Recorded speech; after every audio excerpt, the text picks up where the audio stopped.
So massive food shortages, massive empty shelves are coming to these 10 items very soon.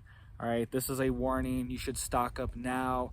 If you get into these items regularly, you should definitely stock up because we're gonna see shortages. We were talking about before how there could be, it could get even worse into 2023. All right, so 10 items you should stock up on now, stockpile now, get for your prepper pantry before the shelves are empty. All right, and this is all happening for a multitude of reasons. All right, farmers are struggling to plant because of fertilizer prices, because of seed prices, because of diesel prices, and supply chain issues with this whole situation overseas. You know what I'm talking about? All that's disrupting it, causing huge problems. So top 10 things you should look at right now. So number 1 on the list is chickpeas. All right, so farmers all over the world have been changing to different crops that require less fertilizer, all right, like soybeans and the likes.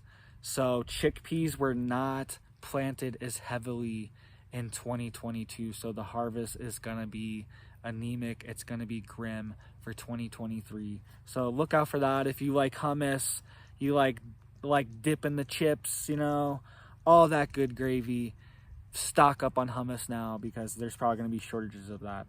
All right, so wheat supply has obviously been hit hard by this. If you've seen any loaf of bread around me is like $3, $4, $5. I don't know what's happening. You used to be able to get a loaf of bread for like 75 cents just a few years ago. So loaf of bread, that's going to skyrocket. Ukraine, Russia, all these countries are mass producers of wheat and they've all been taken out. India has also stopped exporting wheat because they're worried about their supply. So look out for that. Sugar, all right, sugar is going to be a huge problem because once again, fertilizer. So sugar is a very sugar cane is a very fertilizer heavy crop, and it's also used to produce ethanol. All right, so a lot of it's been going to ethanol, and then there's also been less fertilizer applied to it, so the yields are going to be lower. So look out for sugar shortages as well. Number 4 is avocados. Okay, so Mexico is a huge grower and supplier of the world's avocados, but the United States has suspended imports of Mexican avocados after they failed safety inspections.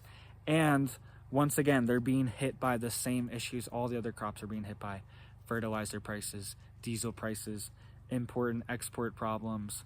So look out for avocado shortages. I've already seen a lot less avocados on the shelves this summer. It's been rare to see them, for me at least. Let me know what you guys have seen.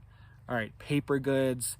This is also going to hit again very soon. All right, Germany is already having a massive paper crisis. Most of the factories in Germany that produce paper are shutting down because it's too expensive to operate. They are not operating at making profit right now. Okay, so they are shutting down. They are just saying, hey, we're just going to wait it out until things reach equilibrium and we can make money again.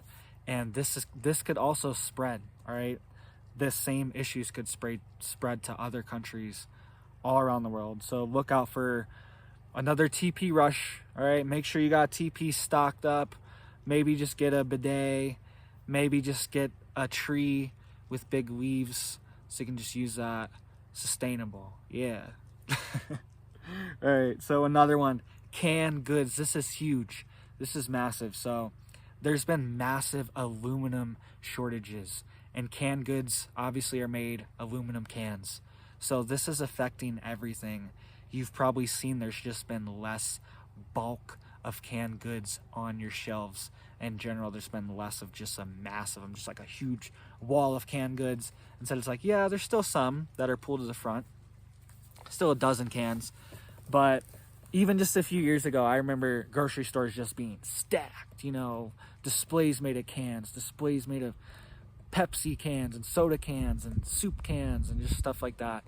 I just don't really see that anymore. I don't see the abundance anymore. Let me know what you guys see at your grocery store, your local places.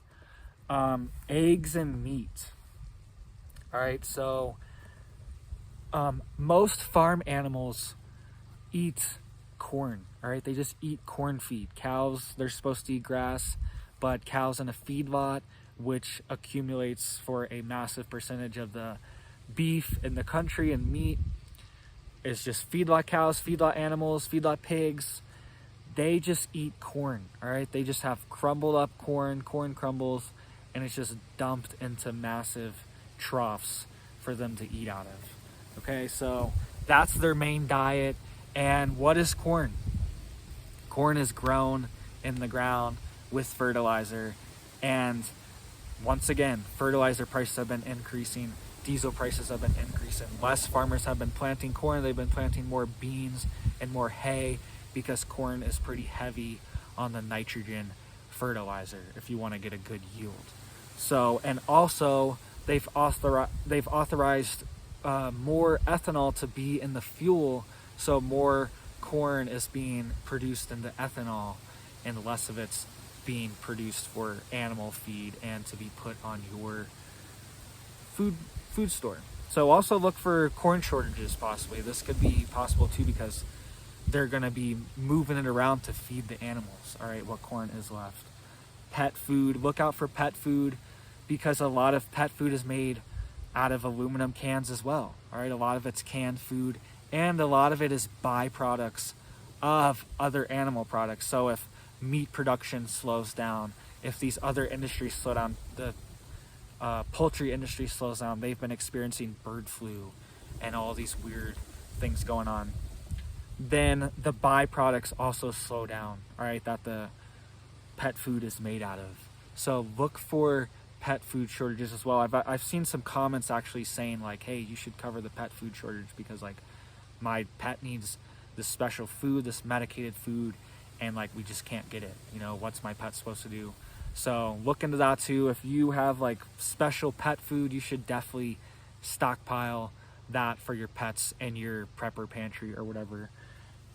Baby formula. All right, we already know this. We've heard about the baby formula shortages, but they haven't gotten better. Haven't gotten better at all. We were promised, we're gonna take care of it, don't worry, we got it. It hasn't gotten better at all. The inventories are still extremely low. I was just at Walmart and Target recently, and I was looking, still extremely low, still anemic, still not acceptable, not should be what it should look like in America, right? And last but not least, number 10 is liquor. So it's more than just getting a little, you know, a little tipsy, all right? If it goes down, which might be fun, right? But I don't actually drink or anything, but I get it, all right? I didn't drink at my own wedding, everyone was drinking. I get it, all right? I get it's fun. I get people like to do that. But stock up, because it could be used for antiseptics as well and antibacterials, okay? You can use rubbing alcohol and powerful alcohols for your wounds, all right, to kill bacteria, to clean stuff, all right? Alcohol is also a solvent, so it's good for getting things like oils like motor oil and crap like that off your fingers. It's good, you know, alcohol wipes. They're harsh, but it's just good to have around, all right? It's a good thing. You can start a fire with it. You can light it on fire. You can pour it on some, whatever. If you can't get a fire going, maybe you could soak it in some alcohol, soak a rag in some alcohol, and then put it under the logs to get that going. If you're struggling, if the logs are wet or whatever, you know, alcohol is very, very convenient, very good to have. But we're also going to see shortages of it because alcohol comes from grain, comes from barley, comes from grapes, you know, comes from all these different sources, and they're all plants, right? It's all derivative of plants that are grown. So once again, if we have troubles with our farmers planting, farmers getting crops, farmers getting lower harvests, then that's also going to affect alcohol as well. And you remember a couple years ago, probably there was like alcohol shortages and stuff, and people were like turning distilleries into like rubbing alcohol places, all this stuff. So it could happen quick too. The supply of all this stuff is very fragile, it's very limited, and if there's ever any like hiccups in it, it could slip up. All right, it doesn't take much for there to be like massive shortages. We've seen it before. We've seen whole aisles of shelves completely empty. We've all seen it at our stores before in the past few years. All right, so make sure you stock up on these 10 things. Make sure you got them in your prepper pantry, part of your stuff, and make sure you hit it up down there, guys. Let me know if I missed anything. I'm sure I did. These are just 10 things that I saw and I wanted to share with you guys. So thank you guys for watching, and you guys have a big old blessed day.